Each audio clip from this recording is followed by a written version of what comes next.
اللهم صل وسلم وبارك على سيدنا محمد. السلام عليكم. المحاضرة التانية من كورس بايثون ومجال الباك اند. أنا أخوكم يوسف ودي قناة كودت. قبل ما نبدأ المحاضرة عايز أعمل حاجتين. الأولى إن إحنا هننزل VS كود ال IDE اللي هنشتغل عليه، والحاجة التانية إن أنا أتكلم في حتة المذاكرة على القناة عندي. طيب، عشان تذاكر المحاضرة هتنزل هتكون كبيرة، فأنا عايزك إن أنت تقسم المحاضرة على مرتين أو ثلاثة على حسب اللي يناسبك، وتبدأ إن أنت تذاكرها واحدة واحدة وتطبق كتير. طيب، إحنا هننزل ال VS كود. هنيجي نكتب هنا VS كود داونلود. جميل.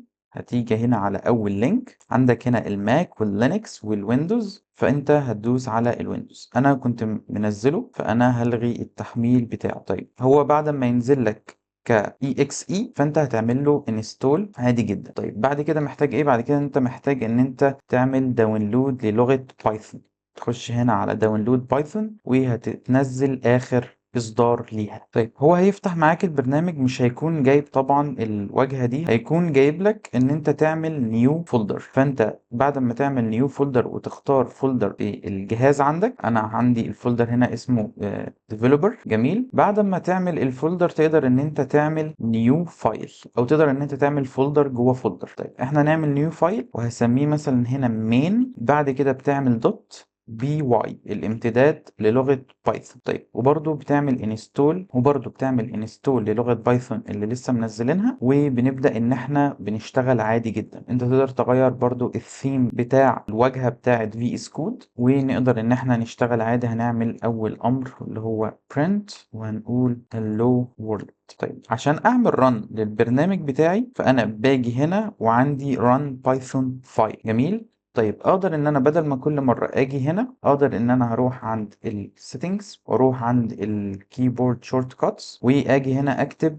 بايثون run file. المفروض run python file، وبتيجي هنا وبتختار، بتدوس هنا ضغطتين تكتب الشورت كات اللي انت عايزه تعمل بيه run. خلصنا الشورت كات، نقدر ان احنا هنا نيجي نعمل run python file وهيكتب لي hello world. حاجة كمان، انت هتيجي بعد ما تنزل ال VS Code وتعمله انستول، وبعد ما تنزل بايثون من جوجل تيجي عند الاكستنشنز من هنا وتكتب بايثون.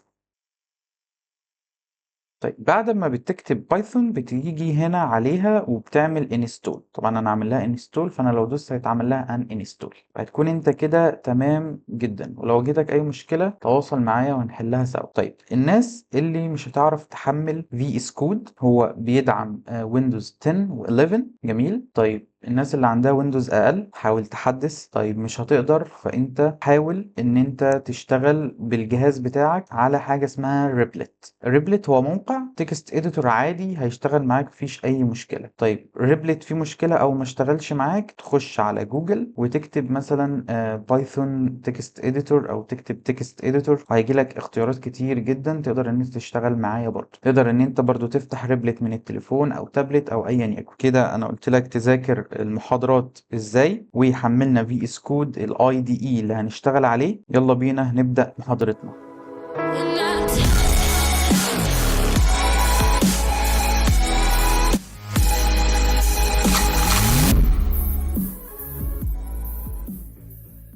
طيب، احنا اخر مرة وقفنا ان احنا نزلنا الاي دي اي اللي هو في اس كود. وانت لو نزلت حاجة تاني شبه ريبلت على جوجل، او ان انت استخدمت اي دي اي تاني او تكست اديتور تاني، مفيش اي مشكلة، كلهم هيشتغلوا. والنهاردة اللي هناخده هنقول احنا هنتعلم لغة ايه، اللي هو ايه هي بايثون وليه بايثون. طيب، بعد كده هنبتدي نكمل ونخش فيها واحدة واحدة. What is Python؟ بايثون هي General Programming Language، هي لغة برمجة عامة. طيب، easy to learn سهلة التعلم. طيب، هي سهلة للتعلم الإنجليزي، هتاخد بالك إن هي إنجليزي. ليه بايثون؟ why بايثون؟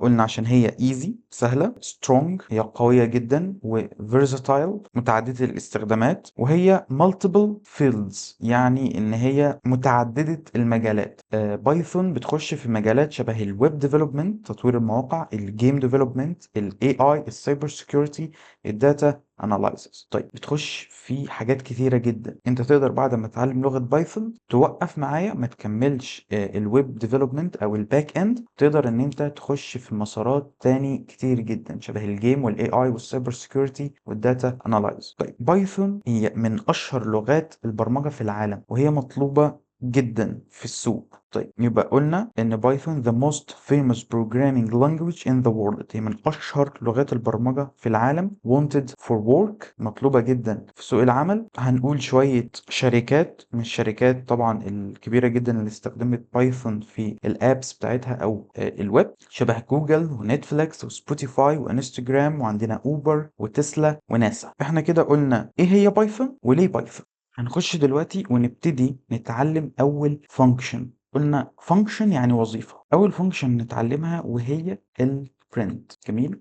البرنت دي بنكتب كلمة برنت عادي جدا، وبنفتح القوسين دول ونكتب الحاجة اللي عايزين نطبعها جوه الدبل كوتيشن أو السنجل كوتيشن. يعني اقدر ان انا اعمل دبل كوتيشن او اقدر ان انا اكتب في السنجل كوتيشن. طيب نكتب هنا hello world، هنعمل نفس الشيء هنا hello world. هقدر ان انا زي ما قلنا ان احنا نعمل اختصار للرن، في عندنا الاتنين تمام hello world، او نقدر ان احنا نعمل رن من run python فايل. نقدر ان احنا نمسح التيرمينال ده، التيرمينال عندنا نقدر ان احنا نمسح الكلام ده ب CLS. جميل. دي أول فانكشن هنتعلمها. طيب print دي بتعمل إيه؟ هي function to write a message to user، اللي هي بتعمله إن هي بتكتب أو بتطبع مسج للمستخدم. حلو. طيب ال str أو string اللي بيتكتب، النص اللي بيتكتب جوه الدبل كوتيشن أو السنجل كوتيشن زي ما لسه موضحين. طيب البرنت أقدر إن أنا أكتب جواها all data types، أقدر إن أنا أكتب جواها كل انواع البيانات. احنا كده كتبنا str، اقدر ان انا اكتب ارقام. جميل. اذا كان integer او اذا كان float. حلو. اقدر ان انا مثلا اجي هنا اقول له هل الستة تساوي الستة، ده كده هيقول لي هنا true او false، وهنا هتكون true. اقدر ان انا اعمل جملة كاملة. ممكن مثلا اكتب له هنا print وهقول له مثلا my name is يوسف، my age مثلا is 22 years old. جميل. فأقدر إن أنا أكتب كل البيانات. جاب لي هنا hello world، وجاب لي رقم 10 و 0.12 و true، و my name is يوسف my age is 22 years old. طيب كده اتعرفنا على البرنت، هنستخدمه طبعا كتير جدا، من أهم الفانكشنز اللي عندنا. عايز بس إن احنا قبل ما أخش على الفاريبلز ونبتدي إن احنا نتكلم عليها بشكل أعمق، عايز إن احنا نعرف إيه الكومنت. يعني ايه الكومنت؟ تعالوا نمسح ده الاول. الكومنت او التعليق احنا بنعمله لو احنا عايزين نحجب سطر كود ما يشتغلش، او ان انا بعمل لنفسي خطة، ان انا بقول لنفسي بقسم الكود بتاعي. اجي مثلا هنا اقول هنا ان انا هعمل print. جميل. ليه مثلا لماي نيم زي ما عملنا. هاجي مثلا بعد كده انا عايز اعمل print لماي age. طيب انا كده عامل كومنت. طيب الكومنت زي ما انا عامله كده بعمل الشباك شيفت ورقم 3. جميل. بعمل الشباك او الهاشتاج وبكتب اي حاجه حتى لونها متغير باللون الاخضر. جميل. حتى هنا انا لو كتبت print عادي شبه اللي كنا كاتبينها وجيت اطبع اي حاجه وجيت شغلت مفيش اي حاجه ظهرت لي لان انا عامله في كومنت. جميل. انا طبعا اول ما اشيل دي هيكون معايا الكود تمام واقدر ان انا اشغله. فدي الكومنت. اقدر ان انا رقم واحد اعمل بيها ايه؟ ان انا ارتب افكاري. انا عايز اعمل واحد، بعد كده اعمل اتنين، بعد كده اعمل تلاتة. الحاجة التانية ان انا في كود مش عايزه ان هو يشتغل دلوقتي، بعمل تيست على حاجة معينة، فانا مش عايز الكود مثلا ان هو يشتغل دلوقتي، فباجي قبليه وبعمل الهاشتاج فالكود بتاعي مش هيشتغل. ده كده الكومنت بيتعمل بالهاشتاج اللي هو قلنا شيفت رقم 3. طيب انا عايزك دلوقتي قبل ما نخش على الفاريبلز، انا عايزك تروح تعمل دلوقتي ابلاي على الحاجات دي، ان انت تعمل print ل your first name و your first your last name و your job و your age. جميل. 4 print. انا عايزك تروح تعملهم دلوقتي وتطبق عليهم وتطبق على print وتجيلي.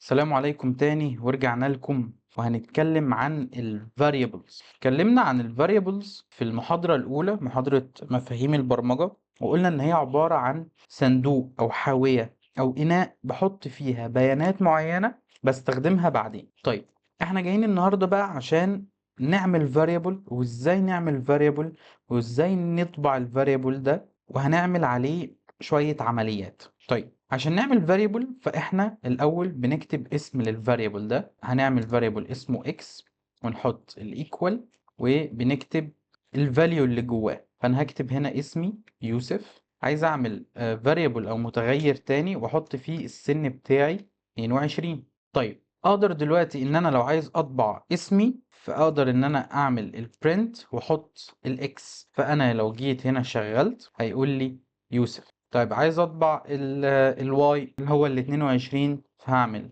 برنت احط الواي فهيقول لي يوسف بعد كده 22. جميل جدا.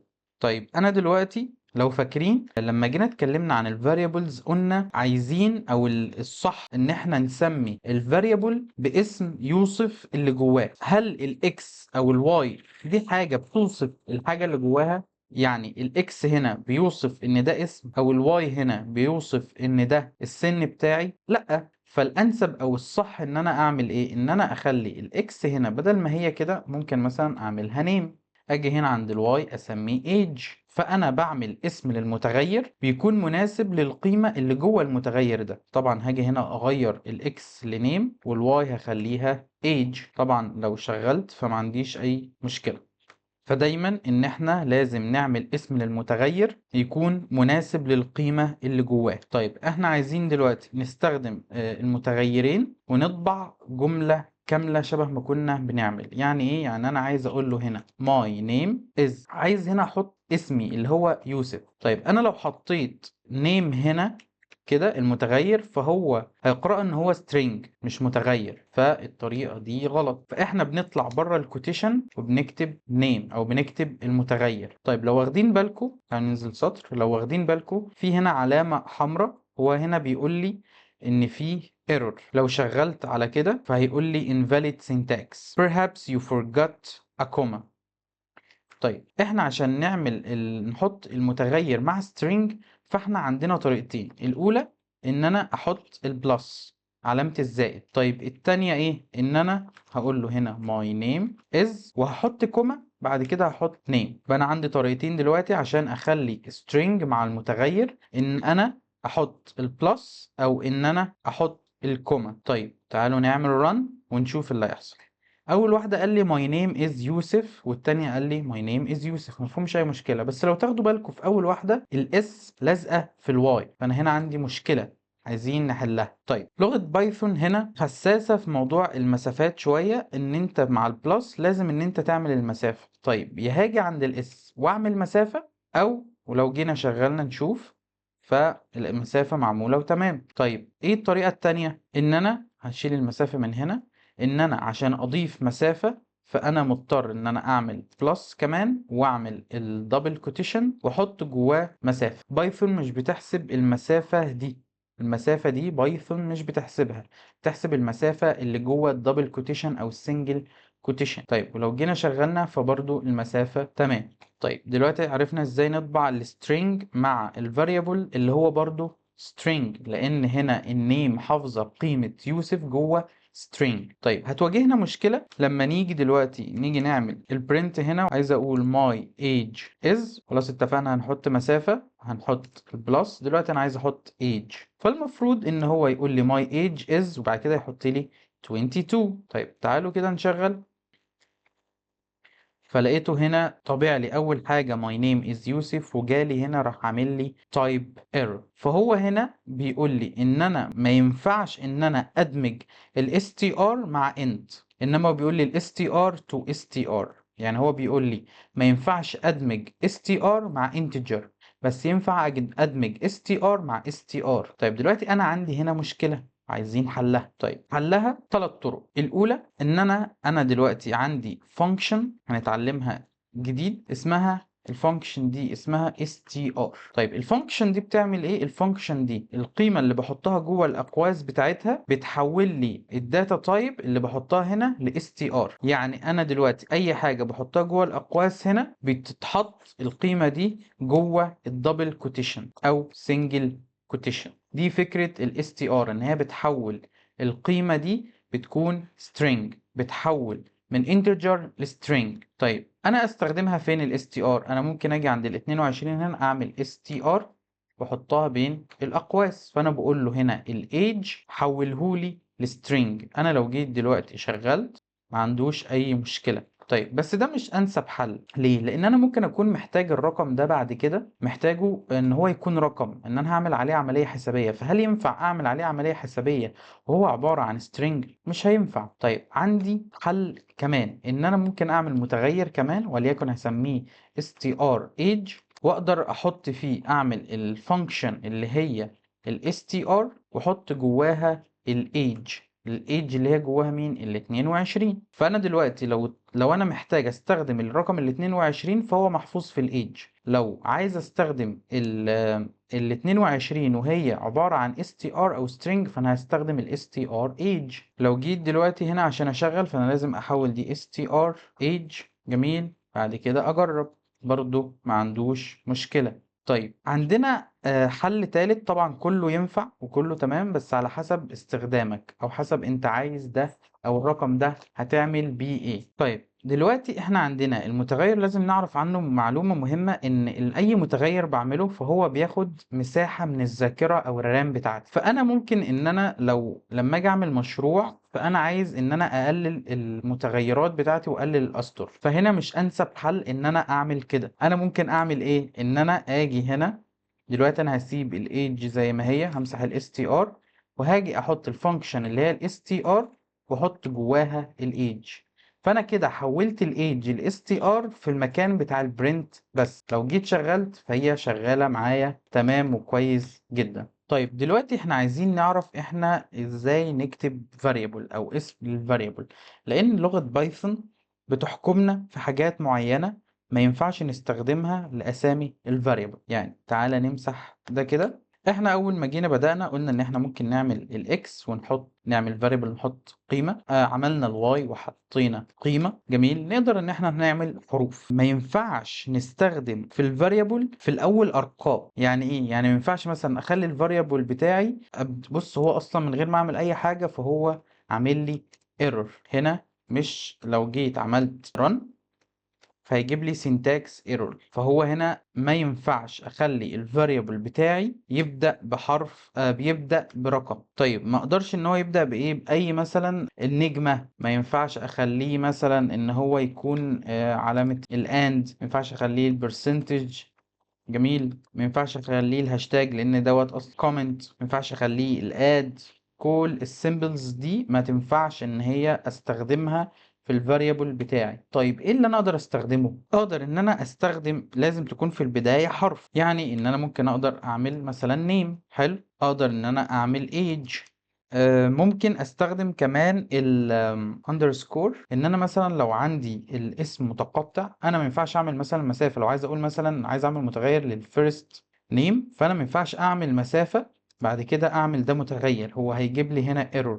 طب بدل المسافة احنا ممكن نستخدم ايه؟ الاندر سكور بتاعتي واقدر اكتب هنا الاسم. فدلوقتي لازم نكون بادئين بحرف، ممكن استخدم الاندر سكور. طيب عندنا دلوقتي معلومة مهمة لازم ناخد بالنا منها، ان دلوقتي لو عملت variable اسمه a وخليته مثلا 50 وجيت عملت variable a بس كابيتال وخليته 55، المعلومة اللي عايز اقولها لك ان ال a small غير ال a capital. يعني ده غير ده variable وده variable، ده جواه قيمة وده جواه قيمة مختلفة. ال A small غير ال A capital. حتى لو هي مثلا كلمة وغيرنا حرف واحد فهي برضو متغير غير المتغير. طيب دلوقتي احنا عندنا كمان حاجة كمان ما تنفعش، ان انا ما ينفعش اعمل متغير باسامي الكيورد بتاعت بايثون. يعني انا ما ينفعش اروح اعمل print واقول له ان دي متغير واكتب جواها قيمة مثلا. لو جيت ان انا دلوقتي عملت run مش هيجيب لي اي حاجة لان ما طبعتش، فهعمل هنا print للمتغير اللي هو اصلا اسمه print. طيب لو جيت شغلت فهيقول لي type error. جميل.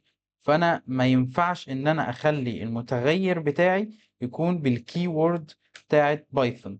طيب كده عرفنا ان انا ما ينفعش ان انا ابدا برقم، ما ينفعش ابدا باي اشكال من الاشكال اللي هي بتكون عندي، الاد والهاشتاج والدولار البرسنتج الستار النجمه، كل الحاجات دي ما ينفعش ابدا بيها او ان انا احطها في الفاريبل بتاعي. اقدر ان انا ممكن احط رقم بس يكون في الاخر، ما عنديش اي مشكله في ده. جميل ان انا ممكن ما اعملش كمان الاندرسكور واعمل عادي المتغير بس يكون الرقم في الاخر، ما عنديش مشكله في ده. طيب دلوقتي لو قلنا مثلا انا عندي متغير اسمه سي وخليته هنا ب50، بعد كده عملت سي وخليته ب55، هل دي هتكون قيمه ودي هتكون قيمه؟ طيب تعالوا نجرب كده. نعمل برنت هنا للسي، بعد كده بعد ما غيرنا السي خليناها 55 نعمل برنت، هنمسح دول، فهلاقي هنا بيقول لي 50 بعدها قال لي ايه 55، فده معناه ان هو بياخد اخر ابديت. هو كده بالنسبه له السي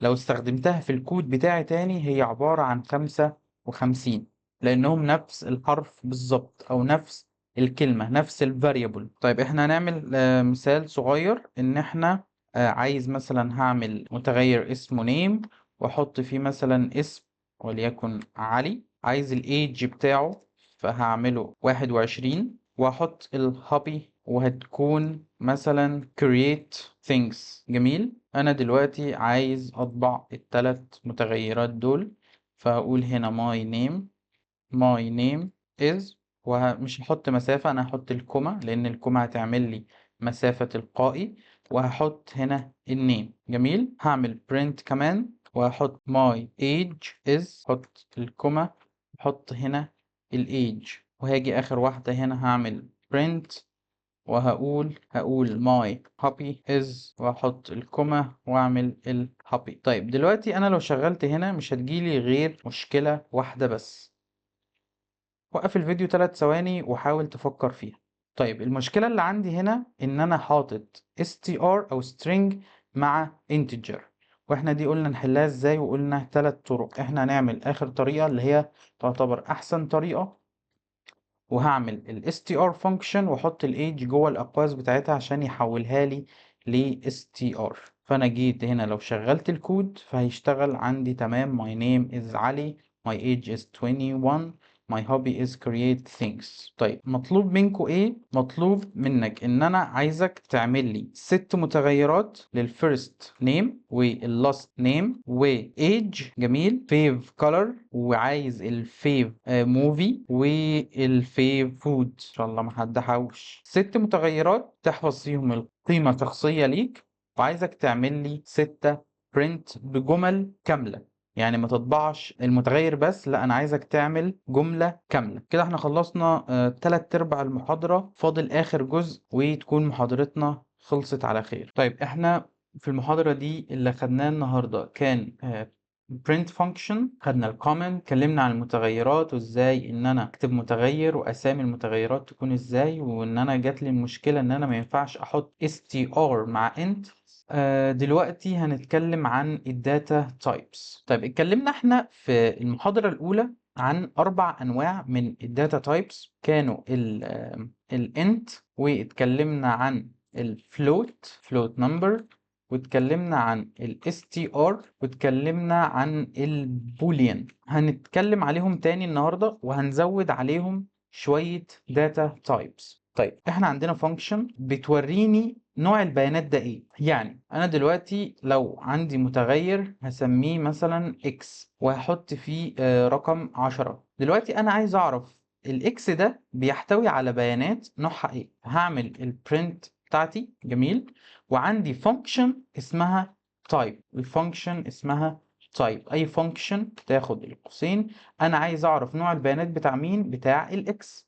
جميل، هاجي اعمل run والاقيه بيقول لي هنا class int، هو نوع البيانات int. طيب احنا قلنا ان int بتكون موجب او سالب، فتعالوا نعمل متغير اسمه y ونحط سالب 70 مثلا، ونيجي نعمل print ونيجي نكتب type، نفتح الاقواس بتوعها ونحط الواي ونعمل run فهيقول لي int. طيب نخش على نوع بيانات تاني، الفلوت. هنعمل مثلا متغير اسمه a وهنكتب 1.6 وعايزين نعرف نوع البيانات ده ايه، فهنفتح نعمل print ونكتب type نفتح الأقواس ونحط حرف ال A ونشغل الكود فهيقول لي float. كويس جدا. نجرب كمان واحد بالسالب، هنقول مثلا B ونحط سالب 0.55 ونعرف نوع البيانات ده ايه، الفانكشن اللي اسمها type. نفتح الأقواس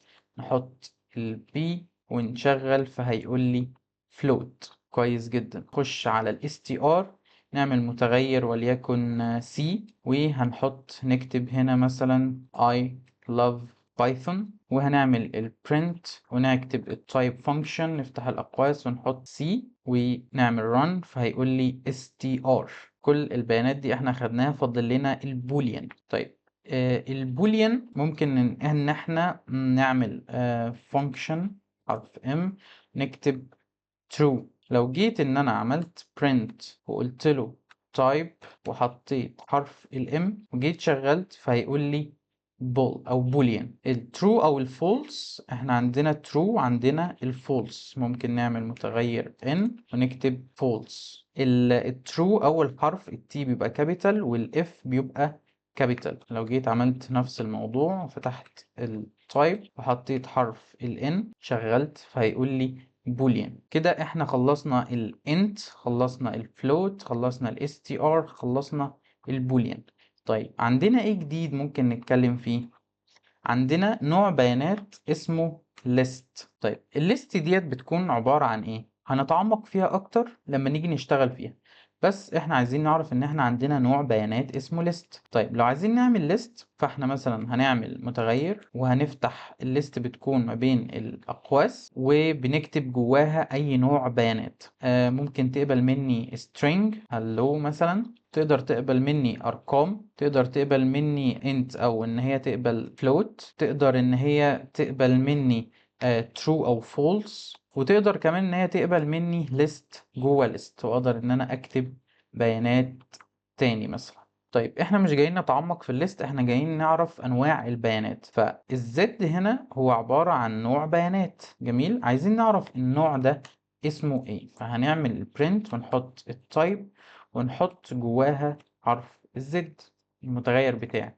نيجي نشغل فلاقيه جاي بيقول لي هنا list. الليست طبعا هنتعمق فيها اكتر وهنشتغل بيها كتير جدا، هي مهمة جدا. طيب عندنا نوع بيانات تاني اسمه الديكت او الديكشنري، القاموس. هعمل مثلا حرف الكي والديكشنري بتكون ان هي الكيرلي براكتس، بتاخد مني كي وفاليو. زي ما يكون مثلا انا مشترك في برنامج او حاجه ويكون ليا اي دي، فانا مثلا اقدر اكتب الاي دي مثلا بتاعي وليكن واحد واعمل الكولون واحط الاسم بتاعي. جميل. اقدر ان انا اعمل اي دي كمان وان انا اكتب الاسم بتاعي. جميل.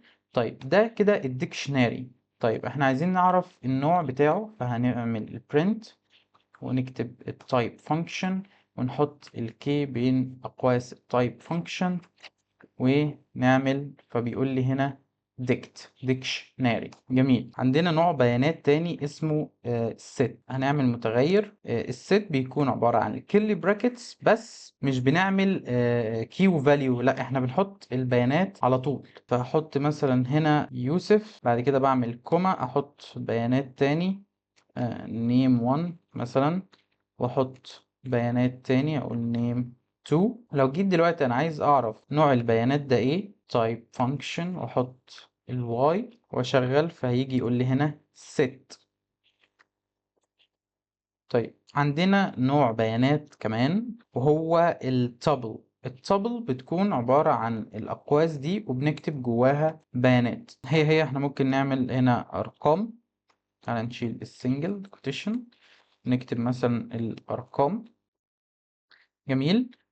التابل ما نقدرش ان احنا نغير بياناتها. يعني ايه ما نقدرش نغير بياناتها؟ ده هنعرفه بعدين. بس التابل بتكون البيانات المكتوبة ديت لو عايز تغير بياناتها بنغير البيانات بتاعها مانوال، ان انا اروح واغير الرقم مثلا، انما ما اقدرش اغير البيانات بتاعها بالكود. طيب عايزين نركز في اللي احنا بس بنعمله، عايزين نعرف نوع البيانات ده ايه، فهنروح هنا هنلاقيه تابل. جميل جدا. كده احنا عرفنا انواع البيانات اللي عندنا في بايثون او اشهر انواع البيانات. ان في انواع بيانات تاني شبه الكومبلكس والباينري وحاجات كتير بس مش بنحتاجهم. فدي أهم أنواع البيانات اللي بنستخدمها في بايثون. وكده تكون خلصت محاضرة النهاردة. أشوفكم الأسبوع القادم. دمتم على خير، والسلام عليكم.